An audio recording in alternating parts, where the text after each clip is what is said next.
မင်္ဂလာပါရှင်ဒီတစ်ခေါက်ဖတ်ပြမယ့်ဝတ္ထုတိုလေးကတော့ဆရာနေဝင်းမြင့်ရဲ့မနုဿီဟဝတ္ထုတိုများတဲ့က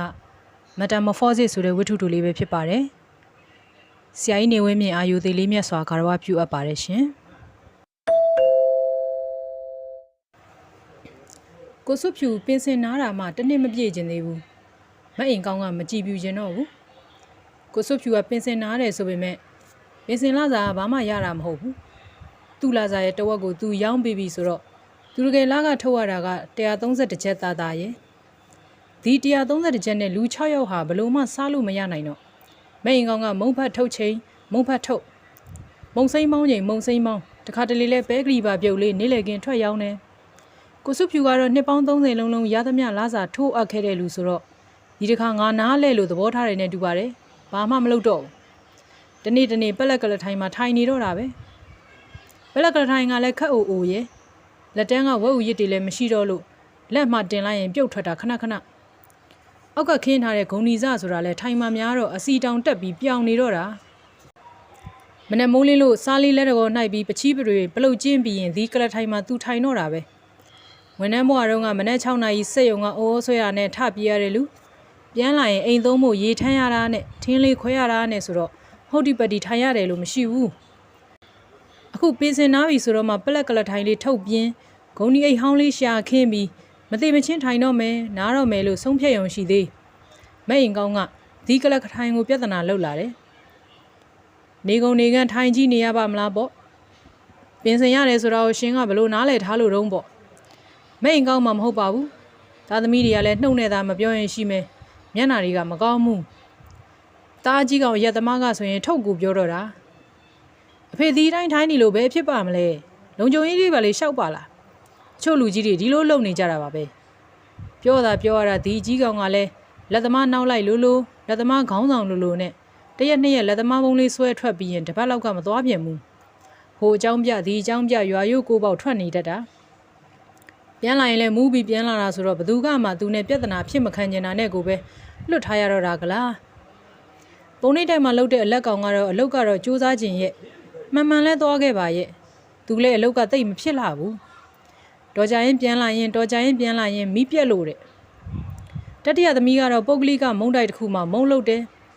တထုပ်ကိုဘလောက်ဖြင့်ဘလောက်ပေါ့လေလုံနိုင်သလောက်လဲရတယ်ဒါမဲ့သူကမြို့ထဲကိုလှုပ်ဆင်းရတော့ထမင်းညိုင်ထဲရတဲ့ပြဿနာ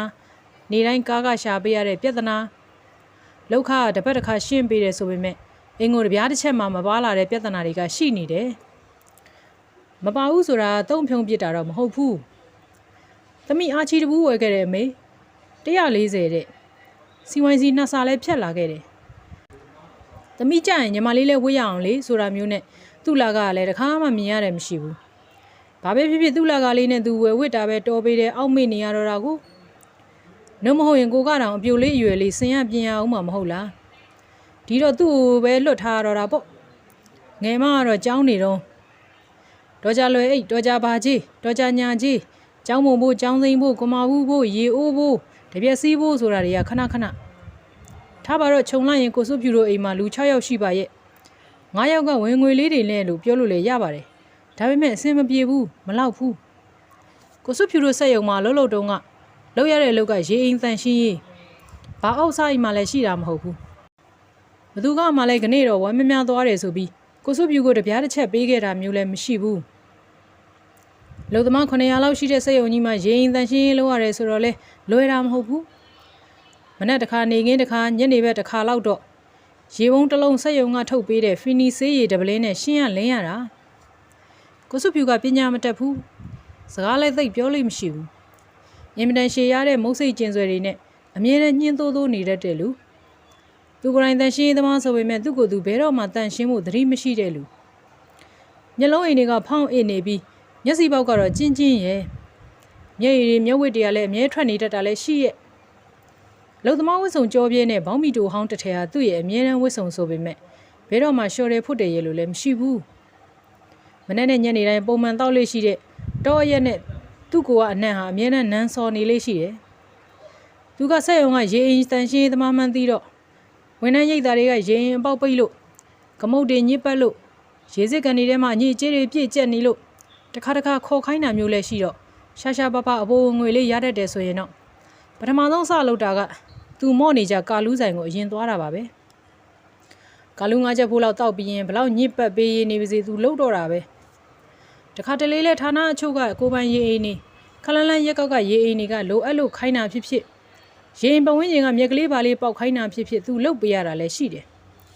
ကိုစုဖြူလှုပ်ချင်ဆုံးကတော့မော်တော်ယာဉ်ဌာနနဲ့ပစ္စည်းရင်းဌာနပဲ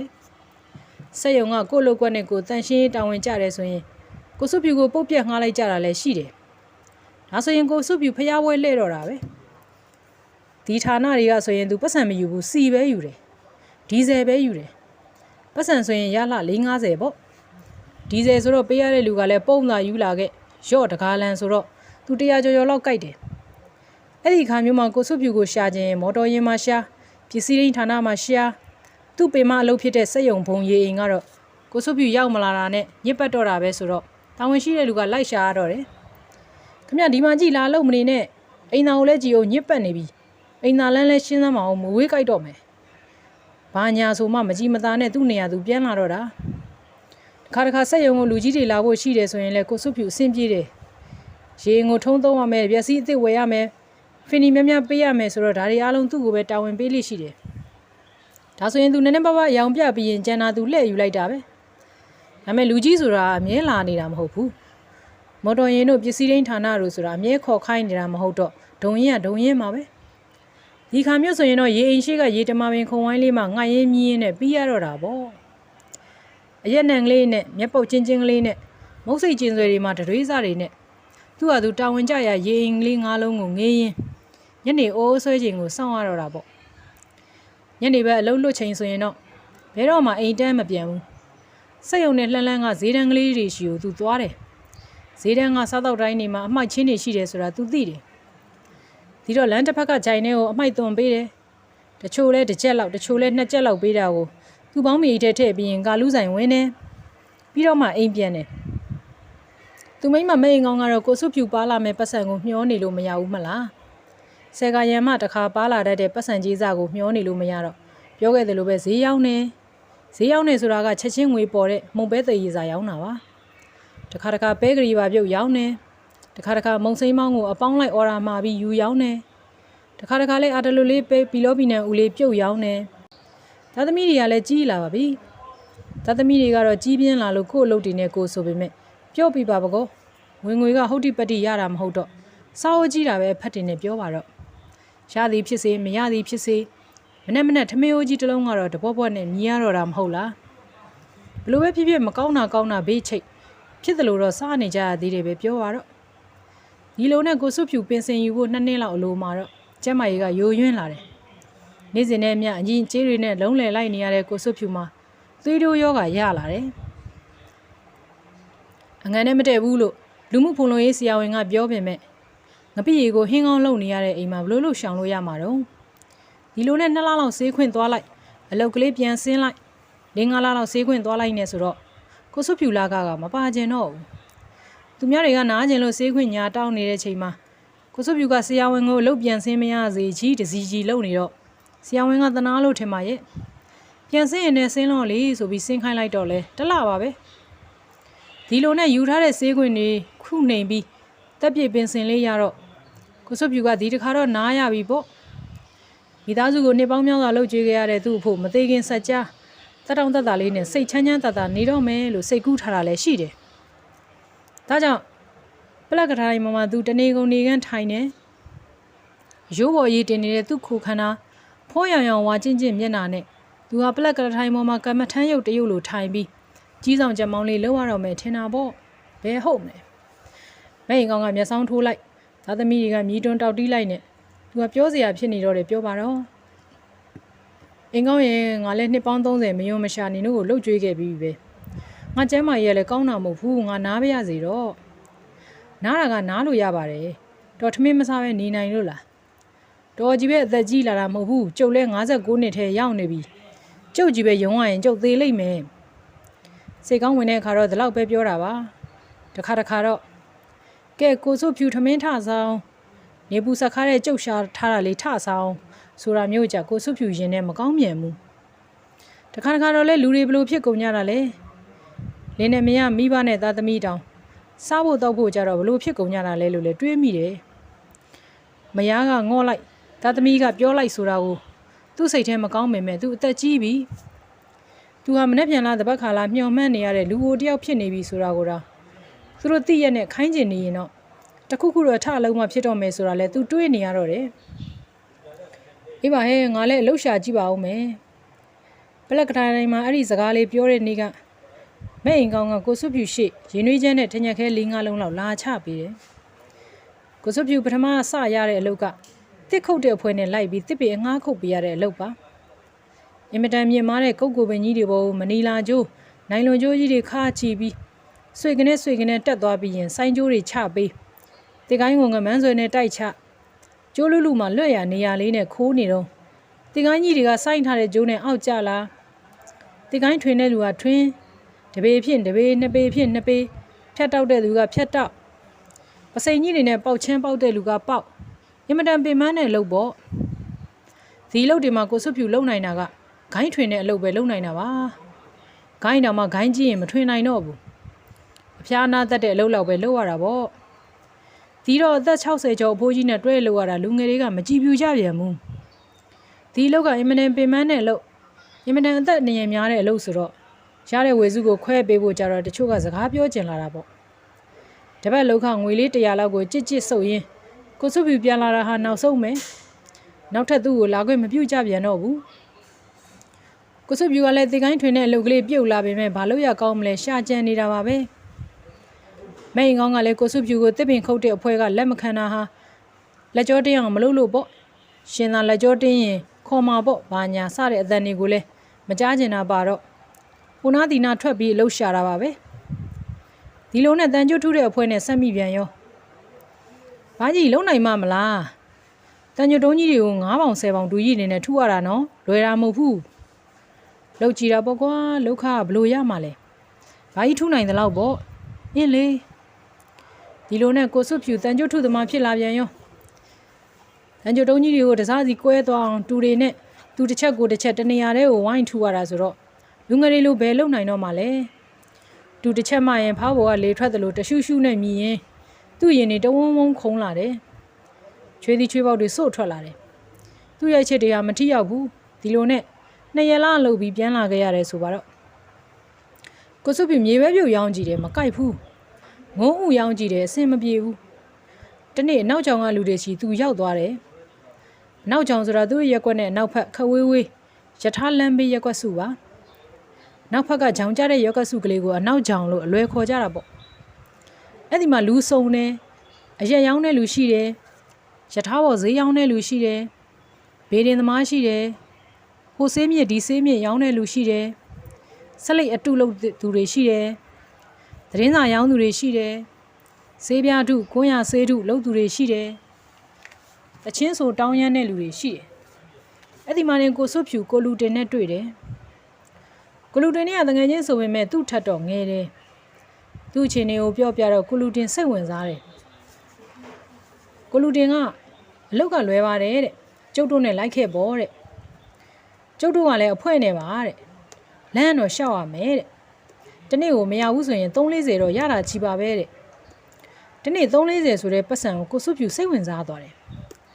လမ်းလျှောက်ရုံနဲ့ရမယ်ဆိုတော့ तू ဘာမှမလုပ်နိုင်စရာမရှိဘူးမဟုတ်လားလူတင်ကဘာလုပ်ရမှာတော့ရောခတ်ပါရောကျုပ်တို့နဲ့သာလိုက်ခဲ့ကျုပ်တို့သင်ပေးမယ်မနေ့6နာရီရထားနဲ့ထွက်ရတာဆိုတော့စောစောထလာခဲ့ထမင်းဘူးလေးပိုင်ရင်တော့ခမရအပိုးမကုန်ဘူးပေါ့အေးမဘာလုပ်ရမှာတော့ဟိုမာလီဗျာကိုလူတင်ကသူ့ဝစ်စုံနဲ့သူ့ပစ္စည်းတွေကိုပြတယ်ကိုစွဖြူစိတ်ဝင်စားသွားတယ်မျက်ပေါက်ချင်းချင်းမျက်နှာကြီးကလည်းရဲကနေဖြစ်သွားတယ်ဟာဖြစ်ပါမလားကွာဖြစ်တာပေါ့ဗျခမရလုံမယ်ဆိုရင်ထသာလာခဲ့လုံပါမယ်ကွာကိုစွဖြူမနေ့တိုင်းထွက်နေတာညနေမှောင်ရီတရောမှပြန်လာရင်450တော့ပါလာတတ်တာပြန်လာရင်လည်းခြေပြစ်လက်ပြစ်ဖြစ်နေတတ်တာပြီးရင်အိမ်သားတွေကိုသူ့အလုံးနဲ့ပတ်သက်လို့ဘာလုပ်နေတယ်သူ့ဘယ်မှာရှိမယ်သူ့လုပ်ရဲ့သဘောတဘာဝကဘလို့ရှိတယ်စသဖြင့်လဲတခွန်းတပါရအမှကိုမဟတာဆိုတော့မဲ့အိမ်ကောင်းကရောကလေးတွေကရောဘလို့နားလေရမှန်းလည်းမသိတော့ဘူးအဖေဘယ်သွားပြီးဘာလုပ်နေတာတော့လမ်းလျှောက်စကားပြောပေါ်သမီးရဲ့လ လမ်းလျှောက်စကားပြောရုံနဲ့တော့ပတ်စံမရပါဘူးဖေရဲ့သမီးငယ်เจ้าသူမကမေးလို့ဒီလောက်တော့သူပြောဘူးတယ်ကျန်တာဘာမှမပြောဘူးဘာပဲဖြစ်မဲ့အိမ်ကောင်ကျေနဲ့တယ်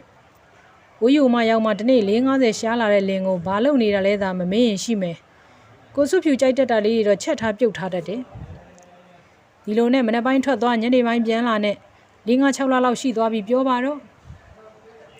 ဒီနေ့ကိုစုဖြူတို့လမ်းထဲကိုအင်မတန်ထူးဆန်းတဲ့ပုံကိုတယောက်ရောက်လာတယ်အချိန်ကညနေဆောင်နေဝင်ယူတရောမှရောက်လာတဲ့ဒီပုံကိုဟာတကူလုံးရဲရဲတောက်နေတယ်သူကင်ထားတဲ့စိတ်ချိန်လုံးကလည်းရဲရဲတောက်နေတယ်သူလဲထားတဲ့တန်မုံကလည်းရဲရဲတောက်နေတယ်ကလေးဟာဒီပုံကိုနောက်ကိုပဲလိုက်နေကြတယ်ဒီပုဂ္ဂိုလ်ရဲ့မျက်နှာချီအဖွေသားမျက်နှာကိုပဲကြည့်နေကြတယ်ဒီပုဂ္ဂိုလ်ဟာဘာကိုမှဂရုမစိုက်နိုင်ဘူးလွယ်ထားတဲ့ပုံခါပေါ်မှာခတ်ဆောင်းဆောင်းမှေးတင်ရင်မောကြီးပန်းကြီးသွားနေလေရဲ့ဖေစော်ကြီးစာကြည်ဆေးလုံးလို့ရေးထားတဲ့တန်ပုံးဟာခါပေါ်မှာလမ်းလျှောက်တိုင်းခါနေတယ်မျက်နှာချီလိမ့်ထားတဲ့မျက်ပေါက်ချင်းချင်းမျက်နှာပေါ်ကချွေးစည်းချောင်းတွေကနှစ်ဖူးပေါ်ကပါးပေါ်ကိုတလင့်လင့်စီးကြနေတယ်ဟဲအဖေကျောင်းသူငယ်မကသူ့အဖေကိုကြည့်ရင်လန့်អော်တယ်အရက်တောက်ထားတဲ့သားအကြီးကောင်လက်သမားရောပုံနှိပ်တိုက်ကအလက်ကောင်ရောဖေးစောကြီးစာကြေပုံးကြီးလွယ်ထားတဲ့ဇော်ကြီးဝေစားနဲ့ဖအေးကိုအန်အော်ကြီးနေလိုက်ကြတာမျက်တောင်မခတ်ကြဘူးကိုစုပြူကတော့လိုက်လာတဲ့ကလေးအုပ်စုကြီးဝိုင်းနေတဲ့ကြားကပဲသူ့ပလက်ကလထိုင်ပေါ်မှာထိုင်ချလိုက်တယ်မျက်စိတွေကိုဇုံမှိတ်ထားတယ်နေမေကောမူးလို့သမီးရေအဖေဝတ်တောင်သွားမလဲနိုင်ဘူးရှိတယ်ဖေးလမ်းထိတ်သွားတယ်ခဏနေတော့မဲ့အိမ်ကောင်ရောက်လာတယ်ပလက်ကလထိုင်ပေါ်ကဇော်ကြီးကိုကြည့်တယ်အမောင်ကလည်းတန်းစားဆိုတော့တေးသေးချာချာကြည့်တယ်ကလေးတွေကြားမှာမျက်စိမှိတ်ပြီးနားနေတဲ့ဇော်ကြီးဟာကိုစုဖြူမှလည်းသိရောမဲ့အိမ်ကောင်ငိုတော့တာပဲကိုစုဖြူဘလို့ဖြစ်လာလဲတော့ကိုစုဖြူကတော့ခဏနေတော့လေတံလေးနဲ့ပြောတယ်ငါလူတင်တို့နဲ့ဇော်ကြီးလိုဝစ်ပြီးအစာကျေးစေးလိုက်ရောင်းနေတာကြာပြီခဏတော့အဝတ်တောင်သွားမလဲနိုင်တော့ပါဘူးဟာစေးပုံးထဲမှာငွေ60ရှိတယ်ယူလိုက်မဲ့ရင်ကောင်ကငွေရင်းရပဲဖေးစောကြီးအစာကြေးဆေးလုံးဆိုတဲ့ပုံးထဲကပတ်စံတွေကိုနှိုက်ယူလိုက်တယ်ကိုစုပြူကလေတံတဲ့တဲ့လေးနဲ့ပြောတော့ငါဇော်ကြီးဖြစ်သွားပြီတကယ်ကိုဇော်ကြီးဖြစ်သွားတာပါလူဘွားနဲ့နင်တို့မိသားစုကိုငါလှုပ်ကြွေးဘူးတယ်ခုတခါဇော်ကြီးဘွားနဲ့ပေါ့လေမေကငိုတော့ငယ်မလေးကလည်းငိုတယ်သားတွေကလည်းမျက်လုံးကြီးတွေပြူးလို့ကလေးတွေကလည်းဝိုင်းတော့ကိုစုပြူကလည်းမျက်လုံးတွေမိတ်ထားရင်ကပြောတော့ငါဇော်ကြီးဖြစ်သွားပြီမဲ့အိမ်ကောင်းရေတဲ့ဝတ္ထုတို့အတန်ဖိုင်လေးကိုအဆုံးထိနားထောင်ပေးတဲ့အတွက် Reader Choka Channel မှာကျေးဇူးထူးပင်တင်ရှိပါရရှင်